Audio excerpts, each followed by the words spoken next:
Vamos em frente. Para o primeiro assunto, o ministro Alexandre de Moraes respondeu às alegações da defesa do ex-presidente Jair Bolsonaro sobre o suposto descumprimento das medidas cautelares. Na decisão, ele esclareceu que, diante dos argumentos e da conduta do réu, o ex-presidente cometeu uma irregularidade isolada e, portanto, não cabe decretar prisão preventiva nesse momento.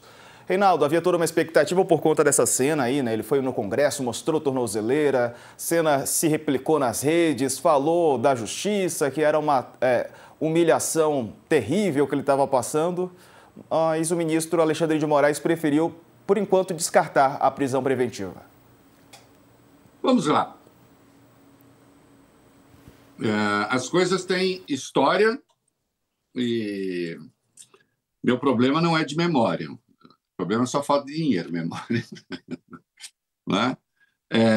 No dia 18, quando o Alexandre decretou as medidas cautelares contra Jair Bolsonaro, eu havia escrito aqui no UOL, na madrugada, né? Tem a sequência, eu havia escrito um texto dizendo que havia razões para decretar a prisão preventiva de Jair Bolsonaro. Não precisava transgredir nenhuma medida cautelar. Já havia razões. Para aqueles que querem ter a sua memória atualizada, o que é que nós temos? Já vou chegar ao Moraes, mas isso é importante. A trajetória do raciocínio é importante. Nós temos um deputado que está nos Estados Unidos, agora com a licença já expirada, praticando coação no curso do processo. Eu quero saber se existe algum operador do direito. Operador do direito é quem? Advogado, juiz, gente do Ministério Público, qualquer um que tenha a cara de pau, porque é a cara de pau. Isso não quer dizer que ele não tem de ter defensor. Todo mundo tem direito a advogado. É um primado da democracia. E se não puder pagar, ainda o Estado paga.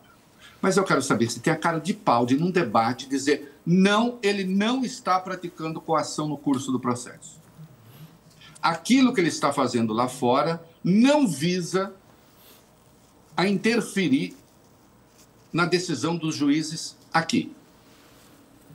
O objetivo é este ou não é este, senhores operadores do direito? É isso ou não é isso que ele quer? Considerando a natureza da ação penal, considerando as investigações que estão em curso, ele está ou não está tentando interferir nessa investigação?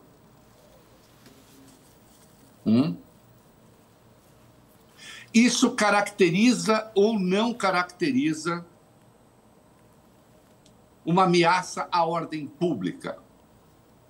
Quando se fala em ordem pública, não é sair por aí quebrando as coisas. Ao regular funcionamento das leis. Alguém vai ter a cara de pau? Alguém vai pagar o mico de defender que isso é normal, que é assim mesmo? E ele o faz com que propósito? Interferir na ação penal de que o pai é réu, para declaradamente pressionar os juízes e anunciar: e se vocês não fizerem a coisa certa, tudo vai piorar. E já há sanções a juízes brasileiros aplicadas pelos Estados Unidos de que o Eduardo se jacta de estar na raiz. Sou eu, somos nós, ele, o Paulo Figueiredo. Bolsonaro financia ou não financia o filho? No dia 14 de maio, em entrevista a este UOL, ao Josias de Souza e a Carla Araújo, ele disse: financio, sou eu. Depois, em entrevista posterior, deu valor, 2 milhões. Ele está associado ao filho nesses crimes que estão sendo cometidos para pressionar os juízes aqui ou não. É impressionante que em certos setores, inclusive da imprensa, se esteja questionando se isso é ou não é uma pressão para tentar mudar a opinião de juízes. Opinião não. Há um sequestro do país em curso. E há uma cobrança de resgate.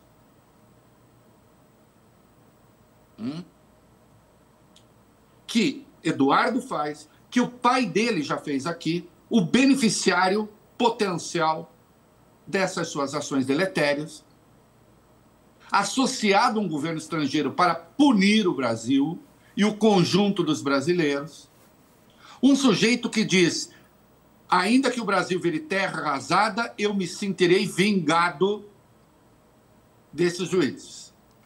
Brasil terra arrasada, mas ao menos eu me sinto vingado. Esse sujeito tem colunistas de plantão. Olá, Eduardo, qual é a nova do dia? Qual é a sua ameaça do dia? E transformam em alvo o Alexandre de Moraes. Isso é uma perversão moral que está em curso. Isso é uma perversão moral.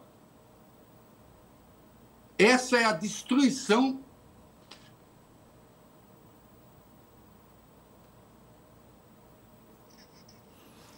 Bom, travou o sinal com o Reinaldo Azevedo, a gente vai restabelecer o sinal para ele continuar a análise. Enquanto isso, eu vou destacar outro trecho da decisão de Moraes. Ele disse ainda que a decisão anterior dele não proibiu o Bolsonaro de conceder entrevistas a veículos de comunicação. O que ficou proibido foi o uso das redes sociais, de forma direta ou por meio de terceiros. O ministro ainda fez uma advertência de que novos descumprimentos resultariam na decretação de prisão preventiva. O sinal do Reinaldo está voltando agora, Reinaldo. A gente está vendo aqui você, está meio pixelado, mas acho que agora vai dar para retomar, meu amigo. É contigo. Não, e aí eu não sabia que eu estava fora, eu comecei a ouvir, falei, ué, o que está acontecendo? Aí eu não sei até onde eu fui ouvido, mas vamos lá. Mas a gente retoma. Então, vamos lá. Já havia todas as razões para a decretação da prisão preventiva, segundo o artigo 312 do Código de Processo Penal. O artigo 282 autoriza que, em lugar dele, da aplicação do 312, se aplique o artigo 319 com as medidas cautelares. E o Alexandre impôs as medidas cautelares. E entre as medidas cautelares estava não usar as redes sociais. E aí se criou a fantasia, a mentira, a bobagem. Eu estou falando isso porque eu só falei desde o primeiro dia, eu escrevi a respeito. Escrevi essa madrugada de novo, antes do Alexandre tomar a decisão. Nunca foi proibido dar entrevista. Quem quiser fazer entrevista com o Bolsonaro, faça. Tendo ele o que dizer, aí cada um julgue, pode fazer. Ele usar a entrevista nas redes sociais dele, ou alguém que atue em seu nome, fazendo cortes, etc., espalhando ameaças para o judiciário, aí é descumprimento da medida cautelar. Entrevista pode. A depender do que ele diga na entrevista, ele arca com a consequência. E para o veículo de comunicação, nada. Entrevista à vontade. Cada um faz aquilo que acha que deve fazer. Nunca houve proibição de dar entrevista. Isso é uma mentira. Apenas isso. Apenas isso. O contrário da verdade. Mentira. Não havia isso. A restrição dizia respeito e diz respeito às redes sociais. Agora, digamos que ele deu uma entrevista aqui para o UOL. E ele diga coisas como: e se o Supremo não revir as punições ou o processo, ou se não anular o processo, ou sei lá o quê, haverá mais punições para os juízes. Pergunto a qualquer um: isso é aceitável? Isso é aceitável? Um réu pode ameaçar o juiz? Em que democracia do mundo um réu pode ameaçar o juiz? Ah, mas se for numa entrevista, pode. Se for nas redes, pode. O que não pode é... O que não pode é o quê? Quer dizer que eu saio com um megafone na rua, sou réu, saio com o megafone e falo, vou pegar o juiz, vou caçar o juiz, vou botar para quebrar. Aí é prisão preventiva. Se eu falo isso numa entrevista, aí não. Não por quê? O que é crime fora de uma entrevista não é crime na entrevista? O que é crime fora da rede social não é crime na rede social? Um pedófilo pode dar uma entrevista defendendo a pedofilia, dizendo, não, eu vou contar aqui porque a pedofilia é legal, mas eu estou falando entrevista, hein? Não é entrevista. Ah, não, mas defender a pedofilia não é praticar a pedofilia. Como é que é? Não, não é praticar. Mas defender, ok. A apologia do crime pode. Numa circunstância que o sujeito é réu, ameaçar o juiz pode. Esse clima de constante ameaça, se regozijando, aplaudindo a intimidação de juízes. Vem cá, nós perdemos completamente o senso do ridículo também. Nós, como sociedade. Quando se trata de garantir todos os lados de uma questão, o lado do crime agora ele merece o mesmo status do lado do Estado, que, de acordo com a lei, com as regras do jogo, coíbe esse crime. Aliás, o Estado existe para fazer valer as leis também. Leis, no caso, democráticas. Que coisa é essa? Que coisa... O tal do Oruan, que foi preso, justamente preso, tem alguns aí, nefilibatas, que vivem nas nuvens. Não, porque olha a discriminação.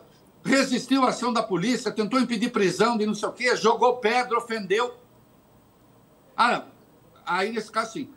Não é só com pedra que se ofende, é com palavras, se faz ameaça.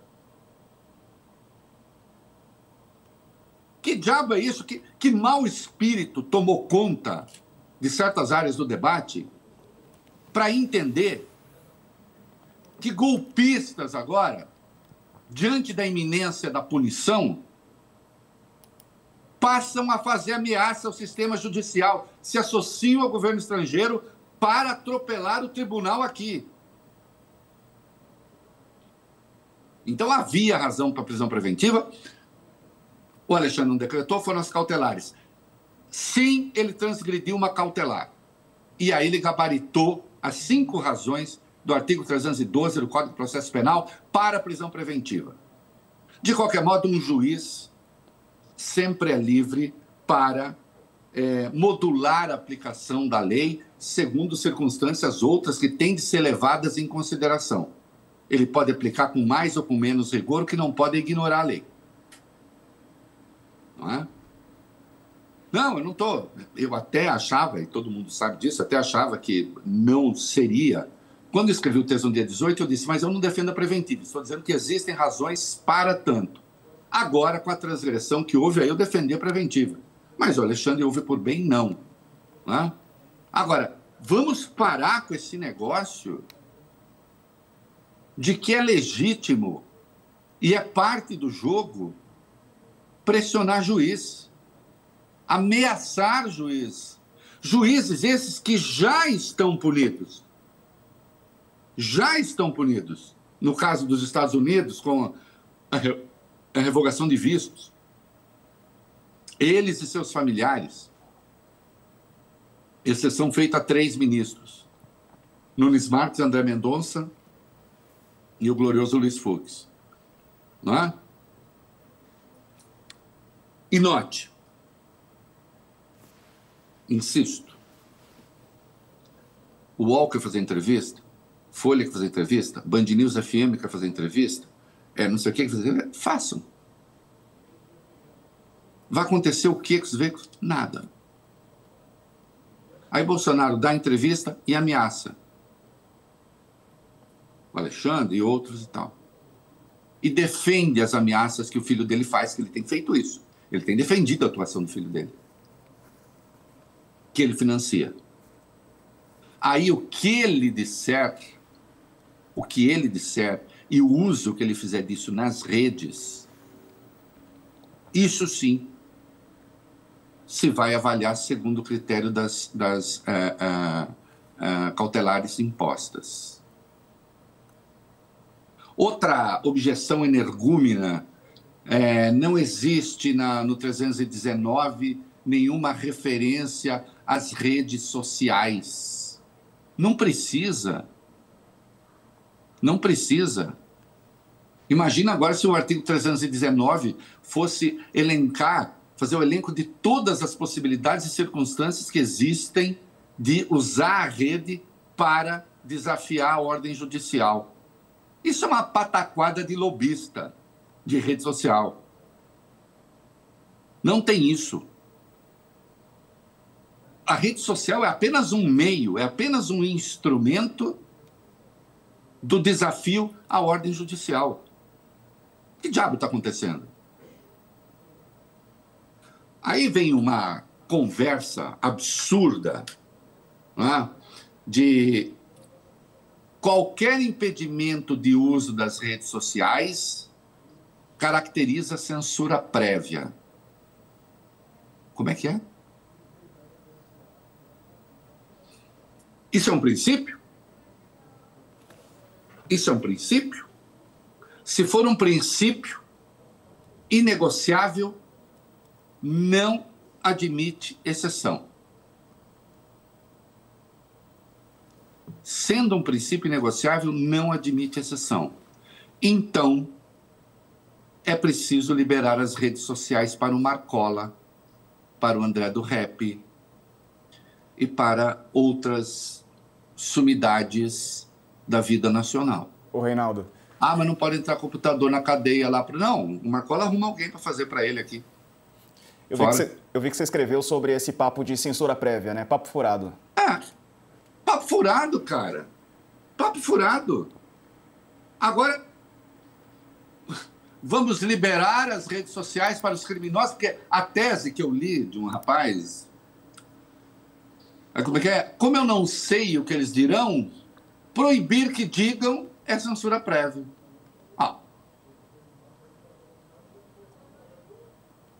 Eu fico me perguntando de quem é esse pensamento exatamente. Eu não sei o que o Marcola diria se ele tivesse rede social. Alguém fazendo aqui para ele. Inclusive, como ele é leitor de Nietzsche, né? Leitor de Nietzsche. Aliás, ele é muito lido. Na cadeia tem tempo. Né? O Marcola é mais lido do que 99% da elite econômica brasileira. E como você pode ver, não é que eu estou cercado de livros aqui que eu estou dizendo, olha como eu sou sábio.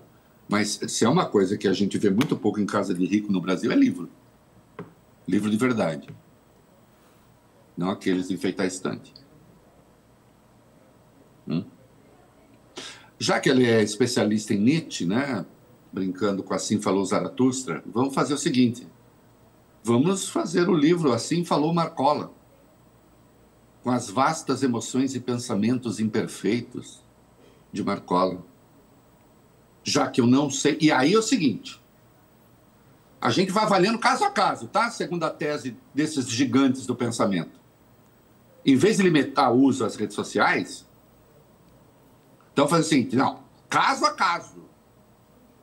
Os criminosos têm direito a acesso livre às redes, podem usar à vontade, e aí a justiça, a gente tem que contratar 5 milhões de juízes para estar vendo cada mensagem, Diego. Cada mensagem. Ah, não, isso é crime. Vamos. Então é o seguinte, ação judicial até decidir para tirar. Enquanto isso, o crime continua lá. Ah, isso não é. Então nós teremos um departamento para avaliar as mensagens dos criminosos nas redes, já que não pode impedir o acesso às redes. E assim os algoritmos do ódio continuam a produzir seus frutos. Isso é uma tese absurda. Isso é uma tese absurda de quem perdeu completamente qualquer noção do que seja um Estado organizado, do que seja um Estado legal, do que seja a dignidade da justiça. Artigo 774 do Código de Processo Civil, que foi coordenado, diga-se de passagem, por nomeação pelo senhor Luiz Fux. A justiça tem de se fazer cumprir numa democracia, e estamos numa democracia. E nós tivemos exemplos aqui.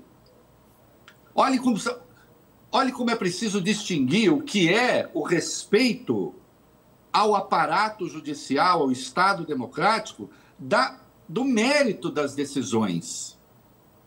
No mérito, e foi aí que a direita começou a me demonizar, como se eu ligasse para isso, eu precisasse do carinho dessa gente.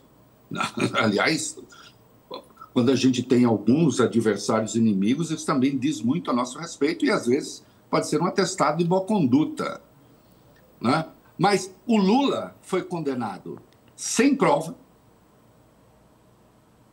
Farei pela 10ª vez aqui o desafio para que me digam quais páginas da sentença de Sérgio Moro, vazada quase em língua portuguesa, é uma língua bem parecida com a nossa, onde é que estão as provas?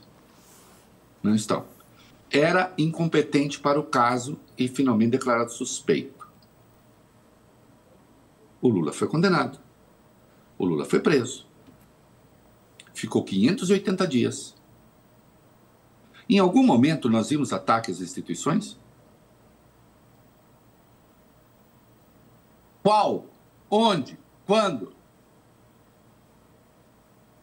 Não, ele estava lá. Aceitou. Caiu fora. Da vida pública, ficou lá na cadeia. E se mangava dele, porque a turma ficava lá, bom dia, Lula, não sei o quê. A turminha que ficava se manifestando. Estava lá. Ataque às instituições foi tirado do processo eleitoral pelo cara que virou ministro da Justiça daquele que ganhou. E, no entanto, alguma coisa contra a posse de Bolsonaro, movimento de desestabilização, não houve. O Lula concordava com a sentença? Não. O PT concordava? Não. Atacou-se o Supremo? Não. Aliás, o Lula foi preso em 2018 porque se negou um habeas corpus preventivo a ele por 6-5. Um dos 6 votos, aliás, os que negaram, é do Alexandre. Algum ataque a ministro? Vamos fazer campanha? Vamos linchar ministro? Não. Impeachment de ministro? Não. Você respeitar a instituição não quer dizer concordar com o conteúdo daquilo que está sendo feito. Há uma diferença brutal entre essas coisas. Você concorda com a instituição, com o aparato, com o mecanismo, com a estrutura, com o sistema de justiça, com a sua existência, mesmo sendo crítico a ele. É plenamente possível. Eu concordei com votos do Luiz Fux até hoje uma única vez. Eu até brinco aqui com a minha mulher, digo assim, esse cara parece votar para me provocar. Ela brincou comigo e falou, Reinaldo, ele nem sabe desde a sua existência. Eu falei, não, primeiro que é claro que ele sabe, né? Seria impossível. Mesmo eu não tendo aquele topete que ele tem, coisa que a natureza não faz, então as pessoas se invocam com meu senso de humor. Não, ele sabe. Mas parece que é para me irritar, porque é incrível a determinação dele de votar errado, a meu juízo. Alguma vez você me viu defender impeachment para Fux? Que ele seja molestado na rua, que ele seja xingado, que ele seja... Não, eu discordo dos votos dele. Assim como do André Mendonça, do Nunes Marques, de outros, já discordei. Você discordar, exercer a discordância, é diferente da depredação, ou como diria Nicolas Ferreira, da depedração.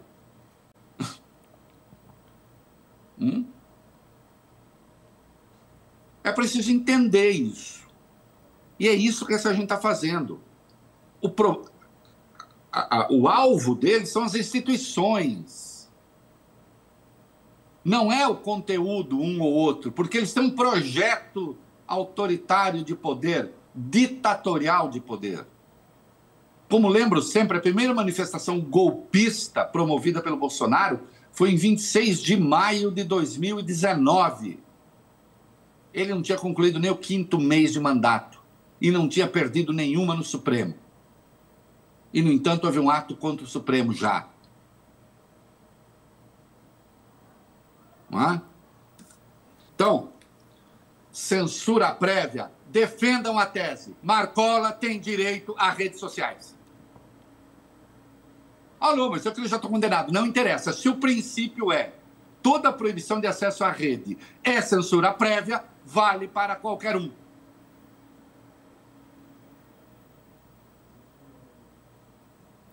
Se, no entanto, essa proibição não é permanente, ela é de caráter cautelar, porque está havendo uma tentativa de interferência na instrução criminal, na instrução processual, é parte do jogo, porque a rede é parte da realidade brasileira. Se fizesse fora da rede, também seria crime. Só porque na rede não é crime?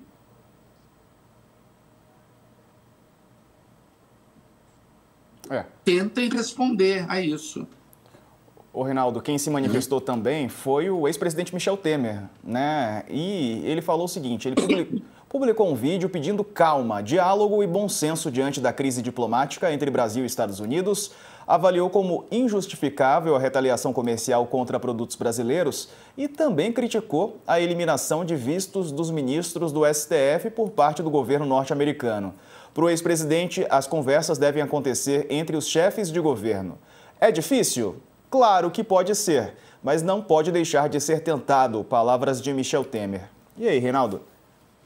Olha, aí é o seguinte, vamos até... Depois eu quero voltar um pouquinho, porque teve um vídeo de papelão, com um Bolsonaro de papelão do nosso amigo Sóstenes Cavalcante. Boa. Só para a gente, para ficar tudo certinho, vamos eu queria botar esse vídeo, porque é o seguinte, eles fizeram, o Sóstenes Cavalcante, líder do PL na Câmara, ele gravou um vídeo lá cercado com o Bolsonaro de papelão, que diz que o Bolsonaro não pode falar. Ele pode falar o que ele quiser. Em entrevista, pode falar. Atenção, veículos de comunicação. Entrevista em Bolsonaro. Se ele quiser ameaçar juiz, deixa ele ameaçar. Problema dele. Aí ele se vira. Né? Mas vale a pena ver esse vídeo, porque, assim, olha o estágio miserável que chegou, né, a coisa. Né? Vamos ver o vídeo do Bolsonaro de papelão? Vamos lá? Vamos. Nosso presidente Bolsonaro, nós parlamentares, outros que ao longo do dia passaram aqui com ele para dialogar, planejar, nós tivemos que colocar aqui a sua réplica, porque ele não pode aparecer em redes sociais. Esta é a censura mais vergonhosa que já vimos no Brasil. Mas nós, parlamentares, conservadores de direita, que acreditamos em Deus, pátria, família e liberdade, nunca abandonaremos nosso presidente. Estivemos aqui o dia inteiro e nós vamos continuar ao lado do maior presidente da história do Brasil. Um abraço, presidente Bolsonaro. Viva o Brasil do verde e amarelo! Reaja, Brasil! Dia 3 nas ruas! Estamos juntos! Parece até sketch de humor, né? É isso. Bolsonaro de papelão, porque censura prévia. Caíram nesse papo da censura prévia. E só uma última observação nesse bloco. Começou esse negócio, Alexandre está começando a ficar isolado no Supremo, sofrendo críticas de ministros. De quem? Do Flávio Dino? Não bate com a minha apuração. Do Zanin? Também não. Da Carmen? Também não. Inclusive os três endossaram as medidas cautelares. Do Gilmar, também não. Quem? Do Dias Toffoli? O Dias Toffoli está atuando para ver se isola um pouco o Alexandre, pressiona? O Barroso? O Fachin? O Supremo virou um antro de fofoqueiros agora? Quem são? Veja que eu não perguntei sobre o Mendonça, o Nunes Marques e o Fux. Os 3 que estão com visto. Né?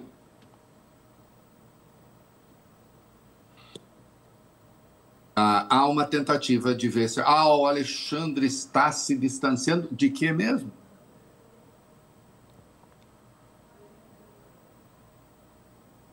Seria preciso que isso ficasse mais claro.